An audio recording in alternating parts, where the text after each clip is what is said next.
Okay friends, welcome to my YouTube channel Muft ki पाठशाला।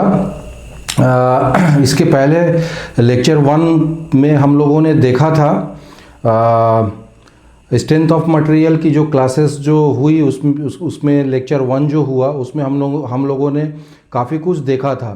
तो उससे आगे आज हम देखेंगे, बट जो हम लोगों ने लेक्चर 1 में देखा था एक बार जस्ट दोहरा लेते हैं, because everything is linked with that video. तो एक बार हम लोग जब उसको दोहरा लेंगे तो फिर आपको इजी होगा आगे समझने में, क्योंकि एक दूसरे से लिंक्ड है। ठीक है, तो हम लोगों ने पिछला वीडियो में देखा था इंट्रोडक्शन देखा था, है ना। इंट्रोडक्शन देखा था, behaviour of material under loads, है ना, ये देखा था, है ना। उसके बाद हम लोगों ने types of loads and deformation देखा था। ठीक है, तो इसमें हम लोगों ने टाइप्स ऑफ लोड्स में टेंसाइल लोड देखा, कंप्रेसिव लोड देखा, शियर, टॉर्सनल, बेंडिंग, ये सब लोड्स देखे, है ना। फिर टेंसाइल लोड का डेफिनेशन देखा, हम लोगों ने समझा टेंसाइल लोड में एलोंगेशन कैसा होता है। तो एलोंगेशन मीन्स एलोंगेशन का मीनिंग है यहाँ पर वृद्धि, है ना। और डिफॉर्मेशन, एक्चुअली हम लोग डिफॉर्मेशन को डिफाइन किए थे, सभी लोड में के अगेंस्ट में कैसा डिफॉर्मेशन होता है, ये सब हम लोग देख चुके हैं। बस उसी को हम आगे फिर देखेंगे, उसके बेसिस पे आपका न्यूमेरिकल भी बनेगा। ठीक है, तो ये हम लोगों ने देखा था। ठीक है, टॉर्सनल लोड, उसके बाद बेंडिंग लोड। अब देखिए, आज से हम यहाँ शुरू करते हैं, हमको शुरू करना स्ट्रेस एंड स्ट्रेंस। तो स्ट्रेस और स्ट्रेन शुरू करने के पहले हमको ये देखना है होगा, थोड़ा सा समझना होगा कि ये इलास्टिसिटी क्या होती है। ठीक है, इलास्टिसिटी क्या होती है। इलास्टिसिटी आप जैसा जानते हैं, घर में भी हम लोग यूज़ करते हैं। जैसे कभी कभी हम लोगों ने बोलते हैं कि अरे वो मेरे उस कपड़े में इलास्टिक लगाना है। तो इलास्टिक जो वर्ड है वो कहाँ से आया, क्या है इलास्टिक। तो इलास्टिक का मीनिंग देखिए, इसका डेफिनेशन क्या बोल रहा है। Elasticity is the property of material by virtue of which it regains it original shape and size after the removal of deforming force. देखिए, जैसा कि मैं एग्जांपल दिया, जब हम लोग इलास्टिक की बात करते हैं कहीं पर लगाने की, आपको पता होगा कि बहुत सारे हम अपने जो ट्रैक सूट वगैरह जो पहनते हैं, जो लोअर पहनते हैं, उसमें एक इलास्टिक लगा होता है। तो हम उसमें जब एक एक्सटर्नल फोर्स लगाते हैं तो क्या होता है, वो फैलता है। उसके बाद जब एक्सटर्नल फोर्स को हम छोड़ देते हैं तो वो अपना जो स्टार्ट में जितना वो उसकी जो डायमेंशन था वो उसको रिगेन कर लेता है। उसी चीज़ को ये बोल रहा है। तो अगर कोई ऐसा मटेरियल है जिस पे हम एक्सटर्नल फोर्स लगाते हैं और एक्सटर्नल फोर्स लगाने के कारण उसमें डिफॉर्मेशन होता है, इसमें डिफॉर्मेशन कैसा होगा, एलोंगेशन होगा, उसमें उसकी लेंथ में जब वृद्धि होगी। बट जैसे ही हम वो फोर्स को उससे हटा देते हैं तो वो अपने एक्चुअल शेप में जैसा पहले था वैसा चला जाता है। तो ऐसे मटेरियल को हम लोग ऐसे को हम इलास्टिसिटी बोलते हैं। ठीक है, तो इलास्टिसिटी का यही मीनिंग है ना। ठीक है, उसके बाद हम देखेंगे, अब स्ट्रेस को देखेंगे कि स्ट्रेस क्या होता है। ठीक है, अब हम लोगों ने, जैसा कि हम लोगों ने, बहुत सिंपल है स्ट्रेस। जब अगर हम टेंसाइल लोड को अगर समझ लिए हैं तो स्ट्रेस को समझना बहुत ही आसान होगा। देखिए फ्रेंड्स, टेंसाइल लोड हम लोगों ने पढ़ा कि कोई एक बार है या एक मटेरियल है, अगर उसके दोनों तरफ से पुलिंग फोर्स लग रहा है, एक इधर से एक इधर से, है ना, पुलिंग फोर्स लग रहा है, दोनों इक्वल एंड अपोजिट डायरेक्शन में लग रहा है। तो सपोज यही एक मटेरियल है, इसमें एक इधर से खींच रहा है कि इधर से खींच रहा है। तो ये मटेरियल क्या करेगा, इसका जो इंटरनल, इसका जो बॉडी है, ये क्या करेगा, ये रेजिस्ट करने की कोशिश करेगा। जो ये जो फोर्स लग रहा है इसके अगेंस्ट में इसका जो इंटरनल जो मैकेनिज्म है, जो अंदर इसके मॉलिक्यूल्स है, वो इसमें क्या करेंगे, इसके जो फोर्स लग रहा है इसके अपोजिट बल लगाएंगे, ताकि वो चाहेगा कि ये टूटे नहीं। तो जो इंटरनल जो फोर्स है ना, दैट इज कॉल्ड स्ट्रेस। बहुत ही सिंपल भाषा में मैंने इसको समझाया है कि जब कोई एक्सटर्नल फोर्स बाहर की ओर लग रहा है या अंदर की ओर लग रहा है, तो उसको रेजिस्ट करने के लिए जो इंटरनल फोर्स इस मटेरियल के अंदर जो उसके अपोजिट डायरेक्शन में लगाएगा, तो वह फोर्स जो होगा वह क्या कहलाएगा, वह स्ट्रेस कहलाएगा। तो फोर्स पर यूनिट एरिया, एक यूनिट एरिया में जो वो फोर्स लगाएगा, वो अपने आप को डिफॉर्मेशन से बचाने के लिए जो मटेरियल लगाएगा वही क्या कहलाएगा, स्ट्रेस कहलाएगा। ठीक है ना। मैं इसको एक डायग्राम में आपको बता देता हूँ, बहुत सिंपल सा। देखिए, अगर मैं बनाता हूँ एक बॉडी जिसमें ये एक्सटर्नल फोर्स लग रहा है, ठीक है, एक्सटर्नल फोर्स है ये, है ना।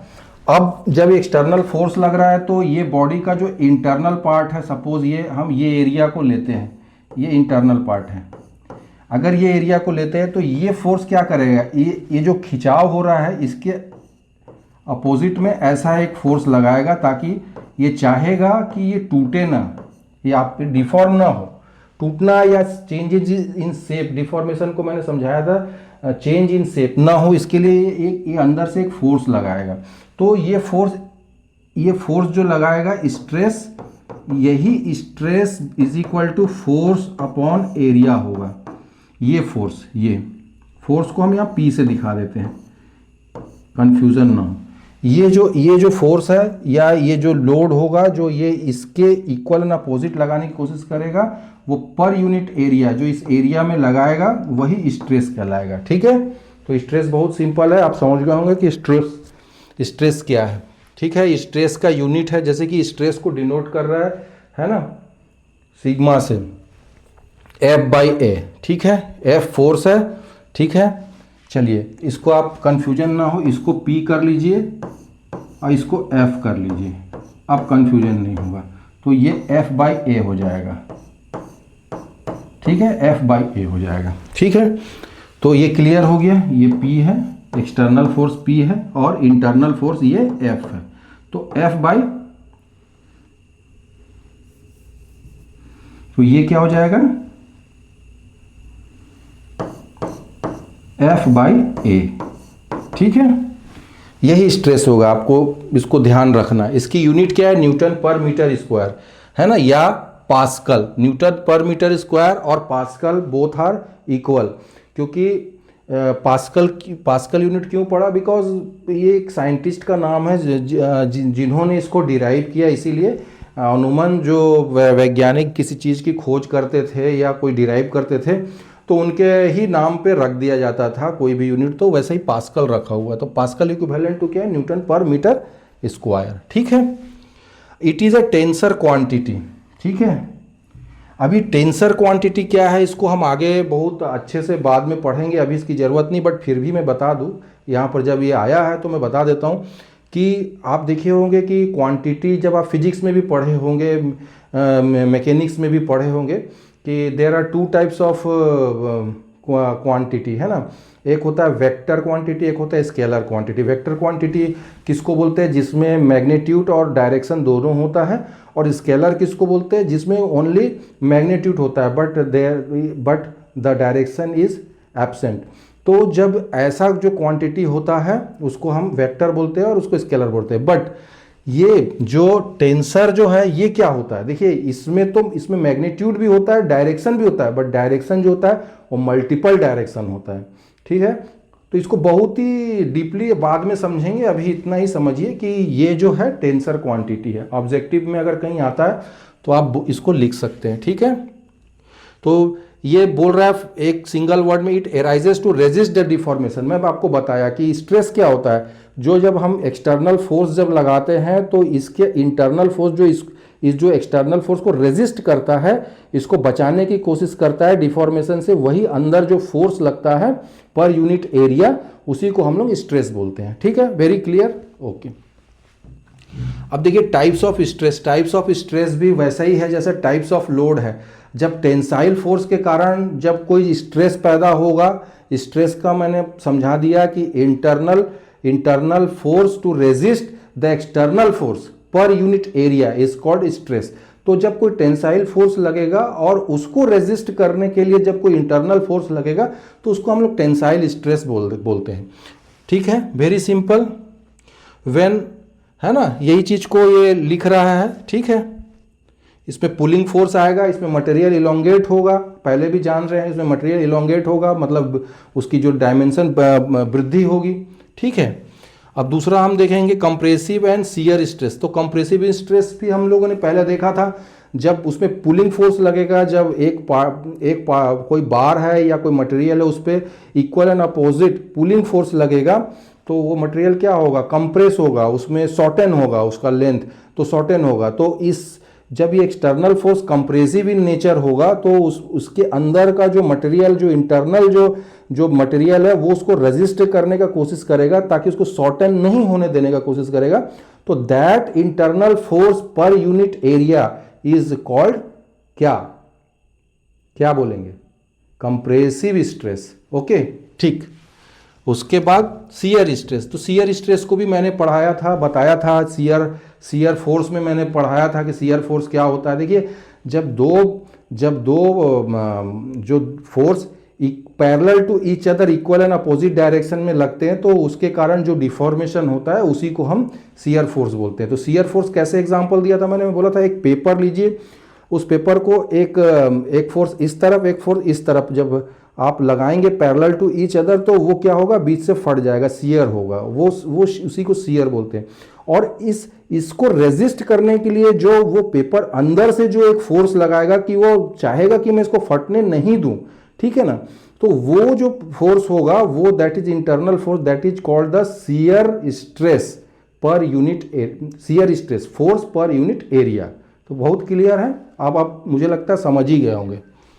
उसके बाद बेंडिंग स्ट्रेस। बेंडिंग स्ट्रेस भी वैसा ही है, मैंने बताया था, जब कोई बीम है, आइदर ये आगे आप बहुत डिटेल्स पढ़ेंगे, कैंटिलीवर या तो फिर सिंपली सपोर्टेड बीम है, जब उसके ऊपर कोई लोड लग रहा है तो उसके कारण उसमें एक बेंडिंग टाइप का वो होगा। तो वो बेंडिंग उसमें ना हो, इसके लिए अगर ये मटेरियल रेजिस्ट कर रहा है, करेगा, जो अंदर से जो फोर्स लगाएगा उसको हम लोग बेंडिंग स्ट्रेस बोलेंगे, सिंपल है।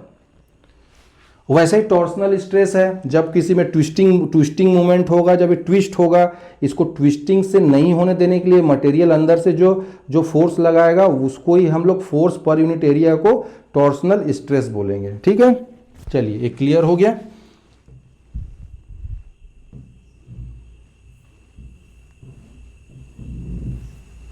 ठीक है, बेंडिंग स्ट्रेस, टॉर्सनल स्ट्रेस हम लोगों ने देख लिया। अब देखिए स्ट्रेन क्या है ना। स्ट्रेस तो हम लोग समझ गए, स्ट्रेन क्या है, स्ट्रेन क्या है, स्ट्रेन को समझना होगा, है ना। स्ट्रेन, जैसा कि इसमें हम वो देखते हैं कि क्या बोल रहा है, strain is the measurement of deformation representing the displacement between particles and a body relative to reference to a reference length. ठीक है, तो स्ट्रेन क्या बोल रहा है कि जब हम कोई एक्सटर्नल फोर्स लगता है, जब एक्सटर्नल फोर्स लगता है किसी बॉडी में, है ना, तो उसके कारण जो डिफॉर्मेशन होता है, जितना भी डिफॉर्मेशन, आइदर उसका एलोंगेशन होगा या उसका शॉर्टनिंग होगा, तो जो भी उसमें डिफॉर्मेशन होगा, उस जो चेंज इन जो उसका लेंथ होगा, दैट इज कॉल्ड स्ट्रेन। ठीक है, हम इसको डायग्राम से थोड़ा देख लेते हैं।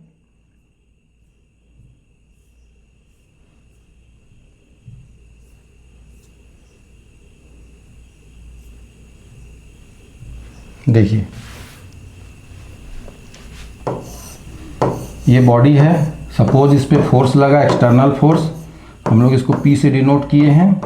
अब इसके कारण एक यहाँ पर एक इंटरनल रेजिस्ट करेगा, एक फोर्स, है ना, इसको हम F से डिनोट किए थे, तो ये F/A तो स्ट्रेस हो जाएगा, है ना। अब स्ट्रेन क्या होगा, सपोज जब फोर्स लग रहा है एक्सटर्नल, तो सपोज इसमें ये डिफॉर्मेशन हुआ, ये बॉडी का इतना ये बढ़ गया, इसकी लेंथ बढ़ गई। सपोज ये L लेंथ था, अभी ये डेल्टा L हो गया लेंथ, इतना लेंथ बढ़ गया, है ना, इतना लेंथ बढ़ गया, यहाँ से यहाँ तक का लेंथ बढ़ गया। तो यही जो लेंथ बढ़ा हुआ है, चेंज इन जो लेंथ है with respect to original length, उसी को हम स्ट्रेन बोलते हैं। मतलब स्ट्रेन बराबर क्या होगा, strain is equal to delta L/L। ठीक है, इसी को स्ट्रेन बोलेंगे। क्लियर है, delta L/L, change in length to original length. ठीक है, यही होगा, इसको अच्छे से ध्यान रखिएगा। ठीक है, चलिए आगे चलते हैं। तो टेंसाइल, अब वैसे ही टेंसाइल स्ट्रेन होगा, टेंसाइल जैसे स्ट्रेस पड़े वैसे टेंसाइल स्ट्रेन क्या होगा, एलोंगेशन पर यूनिट लेंथ, है ना, एलोंगेशन होगा उसमें। वैसे ही कंप्रेसिव स्ट्रेन होगा, शॉर्टनिंग पर यूनिट लेंथ होगा। शियर स्ट्रेन एंगुलर में होगा, वॉल्यूमेट्रिक चेंज इन वॉल्यूम होगा। लेटरल स्ट्रेन होगा, ये जो है वॉल्यूमेट्रिक और लेटरल को बाद में देखेंगे, अभी इसकी ज़रूरत नहीं, जस्ट ये टाइप हमने बताया है, ठीक है। अब देखिए हुक्स लॉ क्या होता है। हुक्स एक वैज्ञानिक थे जिन्होंने एक रिलेशनशिप डेवलप किया था। तो ये जो साइंटिस्ट थे ये क्या कह रहे हैं, ये बोल रहे हैं कि कोई भी material with in the elastic limit, इसमें एक लिमिटेशन है कि कोई भी material with in the elastic limit, जब तक उसकी इलास्टिक लिमिट जब तक है उसके बीच में ये रिलेशन जो इन्होंने इस्टेब्लिश किया यह काम करेगा। अगर वो अपनी इलास्टिक लिमिट से बाहर चला जाता है, मतलब परमानेंटली डिफॉर्म हो जाता है ऐसा मटेरियल, तो वो ये जो रिलेशन इन्होंने जो इसमें बनाया है ये रिलेशन इसमें काम नहीं करेगा। अब वो रिलेशन उसने क्या बनाया देखते हैं। Within the elastic limit stress is proportional to strain. अब ये बोल रहे हैं कि इलास्टिक लिमिट में, कोई मटेरियल के इलास्टिक लिमिट में जो स्ट्रेस होता है वो स्ट्रेन के प्रोपोर्शनल होता है। तो देखिए यहाँ पर मैंने बताया है, ये स्ट्रेस है सिग्मा से, ठीक है, सिग्मा से स्ट्रेस है। ई जो है ये यंग मॉडुलस है, ये एक कांस्टेंट लगा हुआ है ना, एक कांस्टेंट लगा हुआ है। और ये जो एप्सिलॉन है ये दैट इज स्ट्रेन है, ठीक है, तो ये स्ट्रेन है। तो where sigma is stress, epsilon is strain, E is Young of modulus, ठीक है, यंग ऑफ मॉडुलस, ठीक है। तो यंग ऑफ मॉडुलस क्या होता है, beyond the elastic limit the material start deformation permanently. तो ये बोल रहा है कि beyond the elastic limit, elastic एक लिमिट होगी, बाद में पढ़ेंगे, उसमें एक डायग्राम है मैं बताऊंगा, बट अभी खाली डेफिनेशन देखिए। Beyond the elastic limit the material starts deformation permanently, ठीक है। इसके बाद सिग्निफिकेंस ऑफ ई। अब जैसे उसमें आपने देखा कि ई एक टर्म आया था, stress is proportional to strain, but जब हम इक्वल साइन लगाते हैं तो एक कांस्टेंट लगाते हैं जो उन दोनों को इक्वल करता है ना। जब प्रोपोर्शनल होगा कोई चीज़ और उसमें जब इक्वल साइन से उसको अगर हम लोग रिप्लेस करेंगे तो वहाँ कांस्टेंट लगता है, तो वो कांस्टेंट लगा है ई। ई एक इंडिकेटर है, किस चीज़ का इंडिकेटर है, मटेरियल का स्टीफनेस का इंडिकेटर है। मींस अगर जितना भी ई की वैल्यू हाई होगी मटेरियल उतना ही स्टीफ होगा, हार्ड होगा, है ना, और जितना ही ई की वैल्यू कम होगी उतना ही वो मटेरियल जो होगा सॉफ्ट होगा। जैसे इलास्टिक, जैसे आपका स्टील का जो ई का वैल्यू होगा बहुत हाई होगा, है ना, बहुत स्टीफ होता है, जैसे रबर का बहुत ही लो होगा, ठीक है। तो ई वो डिनोट करता है, ठीक है। Stress is proportional to strain within the elastic limit, इसको याद रखिएगा। और जब स्ट्रेस से प्रोपोर्शनेट चिन्ह को हटाएंगे, मैं एक बार बना के बता देता हूं, देखिए, stress is proportional to strain, but condition क्या है, विद इन इलास्टिक लिमिट, ठीक है। जब हम इस प्रोपोर्शनेट चिन्ह को हटाएंगे तो stress is equal to E into strain हो जाएगा। अब आप इसको जिससे डिनोट कर रहे हैं उसको लिख सकते हैं, ठीक है। तो ई को हम जब इक्विवेलेंट हटाएंगे तो ई क्या होता है, ई का सिग्निफिकेंस भी मैंने बता दिया। ई की वैल्यू जितनी ज़्यादा होगी मतलब वो उतना स्टीफ होगा वो मटेरियल, ई की वैल्यू जितनी कम होगी उतना मटेरियल उतनी सॉफ्ट होगा, ठीक है। तो ये हम लोग वो समझ गए ये। चलिए अब देखते हैं deformation of the body due to force acting on it. अब deformation of body due to force acting on it, consider a body subjected to tensile stress. अब बोल रहा कोई एक बॉडी है जिसमें टेंसाइल स्ट्रेस को आप कंसीडर कीजिए, है ना। पी लोड और force acting on the body, L length of the body, A cross sectional area of the body, sigma stress induced in the body, है ना। अब rho modulus of elasticity for the material of the body, and epsilon is equal to strain, and delta L is equal to deformation of the body. तो ये इतने सारी चीज़ है, अगर बोलेंगे तो मैं इसके डायग्राम में आपको बता दूँ ये जो डिनोट कर रहा है ये कैसे कैसे हो रहा है। देखिए ये एक बॉडी है, इस पर एक्सटर्नल फोर्स लगा, ठीक है, इसको हम लोग P बोलते हैं, ये फोर्स लगा, ठीक है। अब इस बॉडी का ये एल लेंथ है, ये लेंथ है जिसमें उससे लिंक कीजिए, ये एल लेंथ है। अब क्रॉस सेक्शनल ए है, जब ये इसके अंदर जब इस बॉडी पे इंटरनल जब यहाँ पर ये स्ट्रेस होगा तो ये इसका एरिया जो होगा ये ए है ना। और रो इसमें जो स्ट्रेस जो डेवलप होगा उसको हम लोग रो बोल रहे हैं, ठीक है। अब मॉडुलस ऑफ इलास्टिसिटी तो मैंने आपको समझा ही दिया। स्ट्रेन क्या होगा, है ना। स्ट्रेन जो मैंने बोला चेंज इन ये जो होगा, है ना। स्ट्रेन को एप्सिलॉन से कर रहा है, एप्सिलॉन बराबर डेल एल अपॉन एल होता है। मतलब यहाँ पर ये जो change in length delta L जो यहाँ पर आया, डेल्टा एल, ये जो चेंज इन लेंथ हुआ डेल एल अपॉन एल ये हुआ, इसको बता रहा है ना। Del L deformation of the body, ये वाला एरिया, ये एरिया है ना, ये एरिया।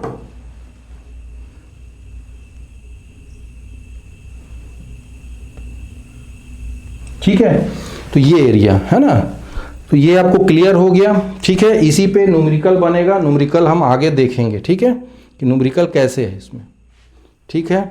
ये देखिए, ये एक बोल रहा है कि स्टील रॉड है ना, जो 1 मीटर है एंड स्क्वायर क्रॉस सेक्शनल है, subjected to tensile force of 40। मैं इसको फटाफट डायग्राम बना देता हूँ और ऐसे ही आप घर में प्रैक्टिस कीजिए, नहीं बनेगा वो मुझे बताइएगा। देखिए, ये एक बॉडी है, टेंसाइल फोर्स लग रहा है, मतलब ऐसे एक दूसरे की पुल करेगा, ठीक है। इसका वैल्यू दिया हुआ है, कितना वैल्यू दिया हुआ है, 40 किलो न्यूटन, 40 किलो न्यूटन, ये 40 किलो न्यूटन, ये भी 40 किलो न्यूटन, ये उसका वो दिया हुआ है, ठीक है।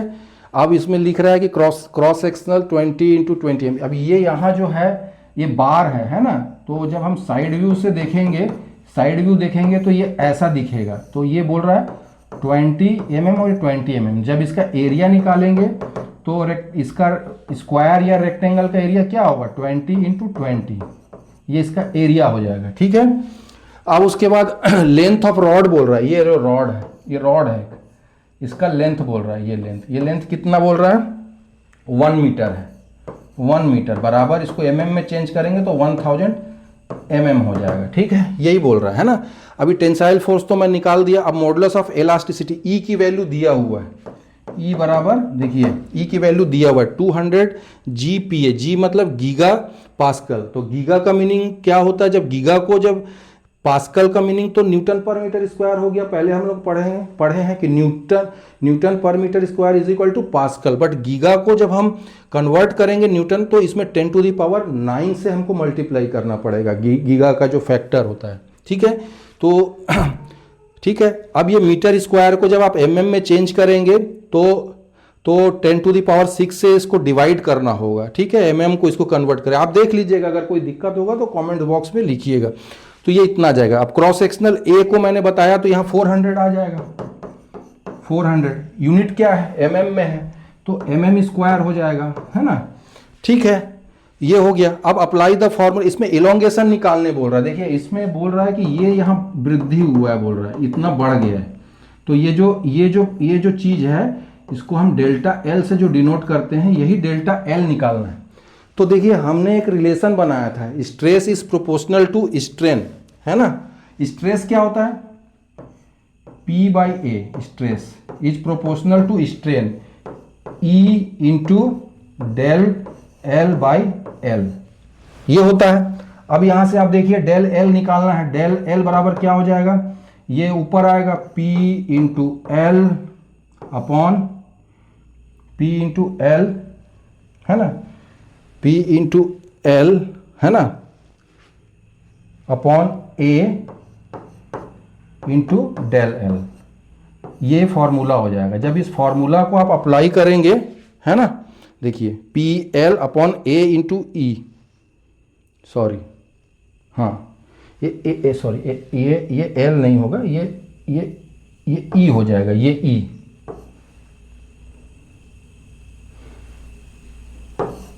P × ये जो L है अपॉन E × A, ठीक है। जब आप सबका वैल्यू मालूम है, जब आप पुट करेंगे तो ये 0.5 mm इसका आंसर आ जाएगा। जो हमसे पूछ रहा है ये डेल एल का, क्यों कितना ये इलोंगेट हुआ, 0.5 mm इसका आंसर है। तो ऐसे ही आप उसमें और न्यूमेरिकल बनाइए। जहाँ पर आपको ये खुरमी की बुक का ये न्यूमेरिकल था, आपको जहाँ और दिक्कत आए आप वो मेरे को कमेंट बॉक्स में पूछ लीजिए, ठीक है। इसके बाद आज यहीं तक पढ़ेंगे, इसको अगले बार हम दोहराएंगे। अगले बार हम लोग देखेंगे स्ट्रेस स्ट्रेन डायग्राम, है ना। तो graphical representation of furious material का स्ट्रेस स्ट्रेन डायग्राम, स्ट्रेस और स्ट्रेन के बीच में कोई अगर मटेरियल है तो कैसे वो उसका बिहेवियर क्या होता है, ठीक है। तो आज हम लोग यहीं पर इसको समाप्त करते हैं। Thank you friends. अगर आपको इससे बेनिफिट हो रहा है ना, बिल्कुल ईमानदारी से देखिएगा। अगर बेनिफिट हो रहा है तो बिल्कुल सब्सक्राइब कीजिएगा और लाइक कीजिएगा, है ना, ताकि हम लोग इसको तो हम, ठीक है। तो हम लोग का मोटिवेशन के लिए ये आप अगर ये करेंगे तो इससे हमको और भी उत्साह होगा कि और अच्छे से हम वीडियो बनाएं। क्योंकि फ्रेंड ये तो फ्री ऑफ कॉस्ट ही हम लोग को प्रोवाइड करते हैं, और पीडीएफ भी आपको फ्री ऑफ कॉस्ट दिया जाएगा। जो मेरे फर्स्ट जो 1000 सब्सक्राइबर होंगे हम उसको पीडीएफ फ्री में हम देंगे। वो अपना नंबर शेयर करेंगे तो हम डायरेक्ट भेज देंगे, ठीक है फ्रेंड्स। तो लेक्चर 2 में यहीं तक, लेक्चर 3 में आगे हम और इसके बात करेंगे अगले सेशन में, ठीक है। Thank you.